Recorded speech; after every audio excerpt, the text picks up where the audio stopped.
तो मेरे दोस्तों, सीक्रेट सोसाइटी लाइक फ्रीमेसन और इल्यूमिनाटी के बारे में तो आप सभी को पता होगा, है ना? पर क्या आपको secret society of great Ashoka के बारे में पता है? जी हाँ, भारत का भी अपना एक प्राइवेट ऑर्गेनाइजेशन एग्जिस्ट करता है which is the 9 unknown man, जिसकी शुरुआत the great Mauryan emperor Ashoka ने की थी इन 270 BCE, आज से करीब 2000 साल पहले या शायद उससे भी पहले। ये 9 अननोन मैन के पास बहुत प्रीसियस नॉलेज था। Example social, political, economical and scientific knowledge. सम्राट अशोक ने इन 9 लोगों को ऑर्डर दिया था छुप कर रहना है, और ये आज ही बिलीव किया जाता है कि ये 9 लोग एग्जिस्ट करते हैं और इनकी सीक्रेट नॉलेज इनकी जनरेशन थ्रू पास होती आ रही है। तो मेरे दोस्तों, वीडियो में बने रहना और आखिर तक वीडियो देखना, एकदम डिटेल में इस बारे में बात करेंगे। कौन थे वो 9 अननोन मैन? करीब 270 BCE तरफ मौर्यन एम्परर अशोका ने द 9 अननोन मैन की शुरुआत की थी।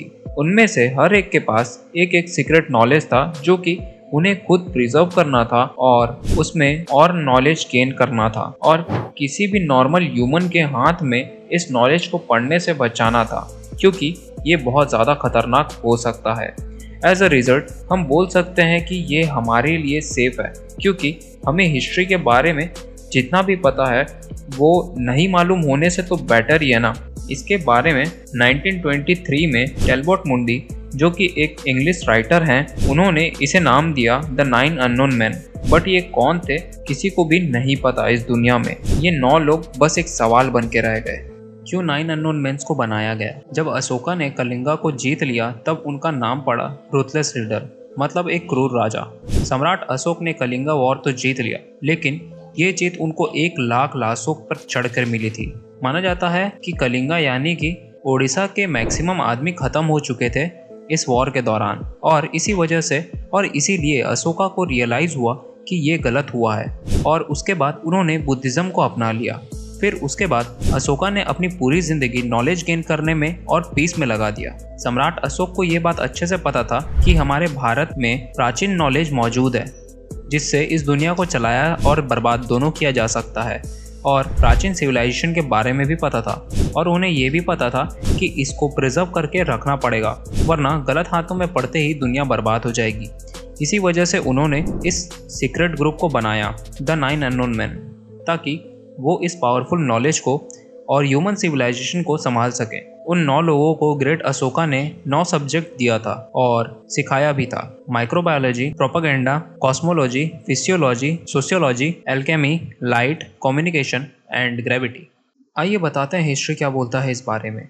सीक्रेट सोसाइटीज़ के पास हमेशा से कुछ ऐसा नॉलेज रहा है जिससे नॉर्मल लोग बहुत दूर रहे हैं, और इसी रीज़न से इन्हें सीक्रेट सोसाइटी बोला जाता है, और इसी वजह से ये लोग खुद को हाइड करके रखते हैं। इल्यूमिनाटी और प्रियोरी ऑफ सियोन्स जैसे प्राइवेट ऑर्गेनाइजेशंस एग्जिस्ट करते हैं, और बहुत लोग ये भी बिलीव करते हैं कि यही सीक्रेट सोसाइटीज़ पूरी दुनिया को चलाती है, और ये सब कोसों दूर है एक नॉर्मल हम और आप जैसे लोगों से। पर जब इंडिया की बात आती है तो one of the oldest and most powerful secret organization known as the 9 unknown man found by सम्राट अशोका एग्जिस्ट करती है, जो 2000 साल से चलता आ रहा है। एम्परर अशोक बिलीव करते थे कि नॉलेज ही पावर है, और इसी पावर को प्रिजर्व करने का तरीका है उसे गैदर करना, डेवलप करना और उस नॉलेज को अप्लाई करना उस तरीके से जैसे कि उससे ह्यूमैनिटी को फ़ायदा हो। सिर्फ उन 9 लोगों को ही अलाउ था कि वो अपने सब्जेक्ट्स को स्टडी करके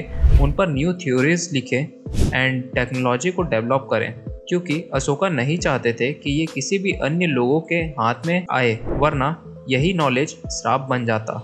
जब उनमें से किसी को भी अपने जॉब से रिटायर होना होता था या किसी बीमारी के कारण उन्हें जॉब छोड़ना पड़ता था, तो उनकी रेस्पॉन्सिबिलिटी को पास कर दिया जाता था सोच समझकर। इसका मतलब है कि सिर्फ 9 लोग ही इस सोसाइटी में रहेंगे, ना एक ज़्यादा ना एक कम। इन 1923 टैलबॉट मुंडी, जो कि एक इंग्लिश राइटर हैं, उन्होंने इस स्टोरी को सुना और इससे इन्फ्लुएंस्ड होकर एक बुक पब्लिश किया द 9 अननोन मैन।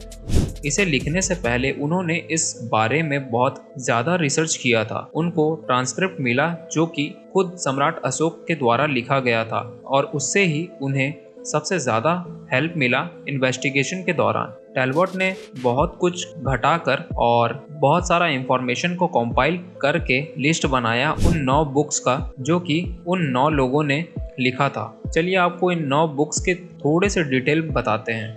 फिजियोलॉजी, ये बुक कवर करता है कैसे आप किसी का मर्डर कर सकते हो बस उसे टच करके। जी बिल्कुल सही सुना है आपने, बस टच करके। और इस टेक्निक को बोला जाता है द टच ऑफ डेथ। तो इस टेक्निक से नर्व इम्पल्स को रिवर्स कर दिया जाता है।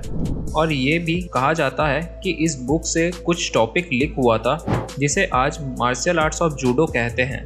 कम्युनिकेशन, ये बुक कवर करता है कम्युनिकेशन मेथड का, जिसके द्वारा आप किसी भी ह्यूमन बीइंग से या बर्ड से या एनिमल से बात कर सकते हैं। साथ ही साथ आप कैसे किसी एलियन से बात करेंगे वो भी ये बुक सिखाता है। इन 9 लोगों को एलियंस के बारे में पहले से ही पता था और साथ ही साथ बाहरी दुनिया के बारे में भी पता था। ग्रेविटी, ये बुक कवर करता है गुरुत्वाकर्षण के सारे सीक्रेट्स को, जो नॉर्मल ह्यूमन बीइंग को कभी भी नहीं पता चलेगा। प्लस इसमें करेक्ट वे में फुल डायरेक्शन के साथ लिखा है कि कैसे वैदिक विमाना बनाया जा सकता है, मतलब कि एयरक्राफ्ट। माइक्रोबायोलॉजी, इस पर ज़्यादा इंफॉर्मेशन तो नहीं है, पर यह बुक कवर करता है माइक्रोबायोलॉजी एंड बायोटेक्नोलॉजी को। प्रोपेगेंडा, ये बुक कवर करता है कि आप कैसे लीडर बन सकते हैं और कैसे साइकोलॉजिकली स्ट्रेटजीज बना सकते हैं, मतलब कि कैसे आप किसी भी इमोशन, एटीट्यूड, फियर या बिहेवियर के थ्रू किसी इंसान को कमज़ोर कर सकते हैं। कॉस्मोलॉजी, ये बुक कवर करता है यूनिवर्स के डिटेल्ड स्टडीज़ को। शायद इसे पढ़ने के बाद एलॉन मस्क पैरेलल अर्थ को खोज सके। एल्केमी, ये बुक खास है, ये बताता है कि कैसे आप किसी भी मेटल को गोल्ड में कन्वर्ट कर सकते हो रियलिटी में। लाइट, ये बुक कवर करता है properties of light such as speed और कैसे आप लाइट को यूटिलाइज करके वेपन बना सकते हैं। सोशियोलॉजी, ये सब्जेक्ट 9th नंबर पे आता है और लास्ट वॉल्यूम है जिसमें बताया गया है कि कैसे कोई भी इंसान सोसाइटी को बना सकता है और उसे अच्छा बना सकता है, और इसके ख़त्म होने का भी प्रिडिक्शन सिखाता है ये बुक। अब बात आती है कि हम इतना कुछ जान गए हैं, लेकिन इसके प्रूफ कहाँ हैं? राइट, इसके सारे प्रूफ मौजूद हैं और इन प्रूफ्स के बारे में नेक्स्ट वीडियो में बात करेंगे, क्योंकि फ़िलहाल ये वीडियो बहुत बड़ी हो चुकी है और इसको एडिट करने में मेरा हालत ख़राब हो जाएगा। तो दोस्तों, उम्मीद है वीडियो में बताए इन्फॉर्मेशन आपको पसंद आए होंगे, और अगर आया तो लाइक ज़रूर से करना भूलना मत और सब्सक्राइब भी कर देना मेरे दोस्तों। और अगर आप वीडियो यहाँ तक देख रहे हैं तो कमेंट में बताना वीडियो कैसा लगा, और हाँ, नेक्स्ट टॉपिक भी सजेस्ट कर सकते हैं आप। जय हिंद, जय भारत।